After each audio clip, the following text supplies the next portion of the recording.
Alors aujourd'hui, je te prépare des bouillons cubes maison. Que tu fais toi-même? Ouais, c'est hyper facile, très naturel, parce que souvent les bouillons cubes dans le commerce, ça peut être un peu chimique.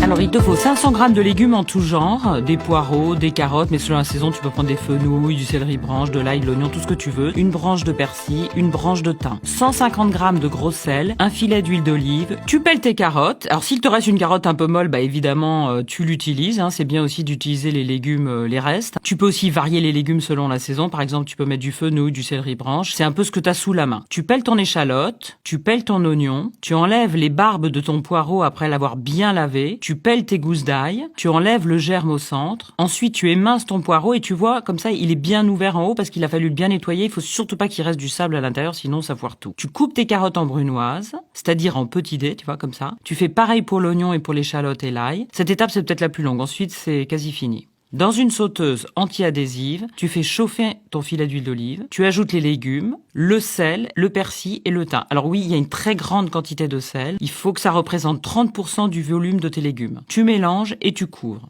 Ah tiens, j'avais oublié la feuille de laurier. Il faut faire cuire à feu moyen et à couvert le temps que l'eau des légumes sorte et tu surveilles de temps en temps. Tu laisses cuire environ 30 minutes, mais tu remues régulièrement. Ensuite, tu enlèves le couvercle et tu laisses les légumes s'assécher pendant environ 30 minutes jusqu'à ce qu'ils soient assez mous pour pouvoir les écraser comme ça, comme je fais avec la spatule. Quand le mélange est sec, tu enlèves les branches de thym, de persil et la feuille de laurier. Tu mets les légumes dans un contenant un peu haut et tu les mixes avec un robot girafe comme ça. Quand ta préparation forme une pâte, tu la remets dans la poêle et tu la chauffes à feu doux pendant quelques minutes en remuant pour la sécher. Quand elle est bien sèche, tu la déposes sur une feuille de papier sulfurisé et tu formes un grand cube pas trop épais. Tu laisses tiédir et tu mets au congélateur. Après quelques heures au congélateur, la pâte s'est solidifiée, donc tu la sors, tu la découpes en cubes. Alors tu peux les utiliser de suite en les faisant fondre dans de l'eau comme on fait avec les bouillons cubes qu'on achète dans le commerce.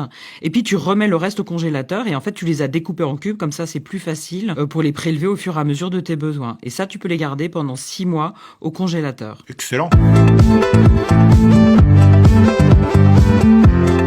Et avec ça, tu peux préparer des risottos extra, tu peux faire cuire des pâtes, de la viande et tout plein de recettes, tu vois, des recettes qui nécessitent du bouillon cube, mais des bouillons cubes 100% maison, 100% naturels.